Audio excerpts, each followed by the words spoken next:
رکھنا، غرور کبھی نہ کرنا۔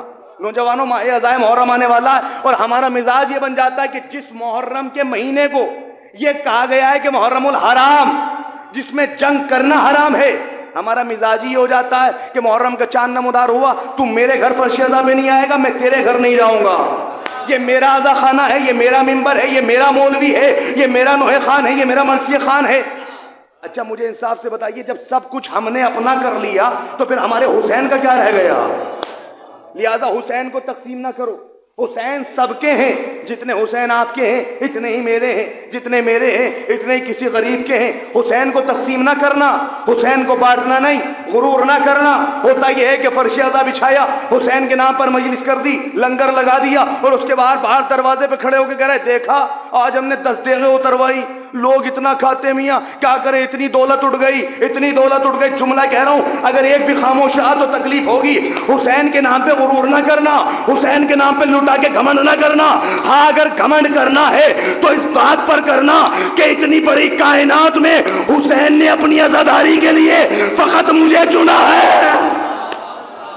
غرور کرنا ہے تو اس بات پر کرو،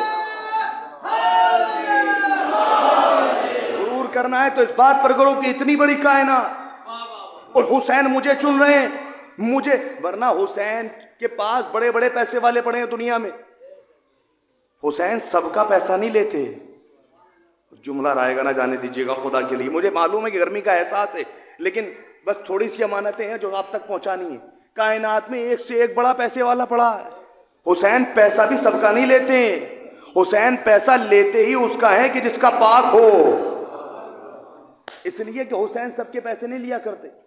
تو لہٰذا غرور نہ کرنا، گھمنڈ نہ کرنا۔ اللہ نے تو فرشتوں کو برداشت نہیں کیا، چلیے فرشتہ تو چھوڑیے، جناب سلیمان کتنے بڑے نبی تھے کہ جن کی ساری کائنات پہ حکومت تھی۔ جناب سلیمان ساری کائنات پہ حکومت کرنے کے بعد جناب سلیمان کی نگاہ ایک لڑکی پر پڑی کہ جس کا چہرہ بالکل سیاہ تھا اور عجیب کیفیت تھی۔ جناب سلیمان نے اس کی طرف دیکھ کے کہا پروردگار یہ شے کیا ہے، اس سے شادی کرے گا کون؟ اللہ نے کہا سلیمان اتنے بڑی بات کہہ رہے ہو۔ ایک مرتبہ پیاس کا غلبہ محسوس ہوا، دریا میں پانی پینے کے لیے ہاتھ کو ڈالا، جس انگوٹھی سے کائنات پہ حکومت کرتے تھے وہ انگوٹھی مچھلی کھا گئی۔ خدا کے لیے تھوڑا سا میرے ساتھ رہیں، وہ انگوٹھی جس سے ساری کائنات پہ حکومت کرتے تھے اس انگوٹھی کو مچھلی نے کھا لیا۔ اب جناب سلیمان نے دیکھا کہ ایک شیر جا رہا ہے، اسے کہا میرے قریب آ۔ شیر ہے کہ سنتا ہی نہیں، پرندہ ہے، پرندے سے کہا میری بات سن، پرندہ ہے کہ سنتا ہی نہیں۔ اللہ نے کہا، اللہ سے کہا پروردگار کیا میری حکومت چھن گئی؟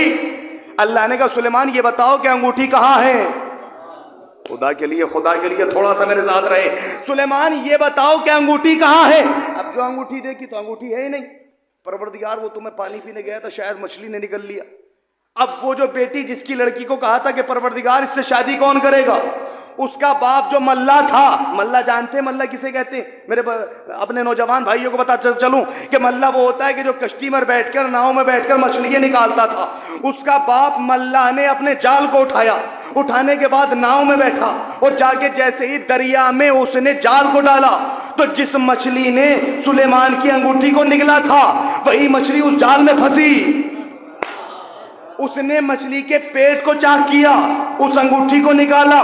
سلیمان کو خبر ملی فلاں ملا کے پاس تمہاری انگوٹھی ہے، دوڑ کر گئے، میری انگوٹھی مجھے واپس کر دے، میری انگوٹھی مجھے واپس کر دے، میری انگوٹھی مجھے واپس کر دے۔ اس نے سلیمان کے چہرے کو دیکھ کے کہا سلیمان انگوٹھی تو دے دوں گا لیکن میری ایک شرط ہے۔ کہا کیا شرط ہے؟ کہا پہلے میری بیٹی سے شادی کرو۔ پہلے میری، اچھا پہلے میری بیٹی، مرتا کیا نہ کرتا، کہ ٹھیک ہے شادی کر لیں گے۔ اللہ کو جب غرور نبیوں کا برداشت نہیں ہوا تو انسانوں کا کیا برداشت ہو جائے گا؟ شادی کرو، کہ ٹھیک ہے۔ اب جناب سلیمان نے شادی کی۔ تاریخ یہ بتاتی ہے کہ جناب سلیمان نے جب شادی کر لی تو اس کے بعد جناب سلیمان نے پروردگار سے کہا میرے معبود یہ کائنات تو نے بنائی ہے، میرے معبود تو کائنات کا پیدا کرنے والا ہے، میں یہ چاہتا ہوں کہ میں تیری مخلوق کی دعوت کروں۔ اللہ نے کہا سلیمان سوچ لو۔ کہاں پروردگار سوچ لیا کہ تم جانتے ہو میری حکومت کتنی بڑی ہے، کہ پروردگار جتنی بھی ہے سب کو بھیج دے۔ کہ کہاں کرو گے؟ کہ دریا دجلہ کے کنارے۔ کہ ٹھیک ہے بھیج دوں گا، کب بھیجنا ہے؟ کہ پروردگار کل بھیج دینا۔ اب تاریخ میں یہ نہیں ملتا کہ جناب سلیمان نے کتنا کھانا بنوایا تھا، ایک دیگ بنوائی کہ 70 دیگ یا 1000 دیگ، لیکن تاریخ یہ بتاتی ہے کہ جناب سلیمان نے اللہ کی مخلوق کی دعوت کی، اور دعوت کرنے کے بعد دریا کے قریب گئے، جانے کے بعد وہاں پہ کھانا بنوایا، آواز دی میرے پروردگار کہاں؟ کم پروردگار بھیج اپنی مخلوق کو، میرا کھانا تیار ہو گیا۔ آواز قدرت آئی، اے سلیمان میری مخلوق کو تو بعد میں کھلانا، پہلے دریا سے ایک مچھلی نکلے گی اس کا پیٹ بھر دو۔ اب میں ایک ایک بندے کا چہرہ پڑھ رہا ہوں، جملہ رہے گا نہ جانے دیجیے گا۔ سلیمان میری مخلوق کو تو بعد میں کھلانا، پہلے دریا سے ایک مچھلی نکلے گی اس کا پیٹ بھر دو۔ جناب سلیمان نے سوچا کتنی سی مچھلی، کتنا کھائے گی؟ ایک دیگ کھا لے گی، 2 دیگ کھا لے گی۔ تاریخ یہ لکھتی ہے کہ مچھلی نے جتنا کھانا بنا تھا سب کھا گئی۔ سلیمان کے چہرے کو دیکھ کے کہا سلیمان بس اتنا ہی بنوایا تھا؟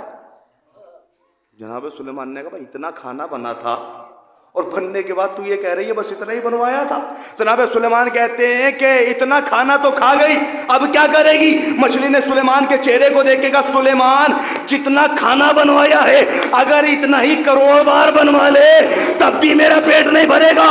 میں نے کہا یہ ہے سلیمان جو ایک مچھلی کا پیٹ نہ بھر سکا، یہ ہے دروازہ زہرا جہاں کبھی جبرائیل آ رہا ہے، کبھی میکائیل آ رہا ہے، کبھی اسرافیل آ رہا ہے، کبھی اسرائیل۔ صلوات بھیجے محمد وآل محمد۔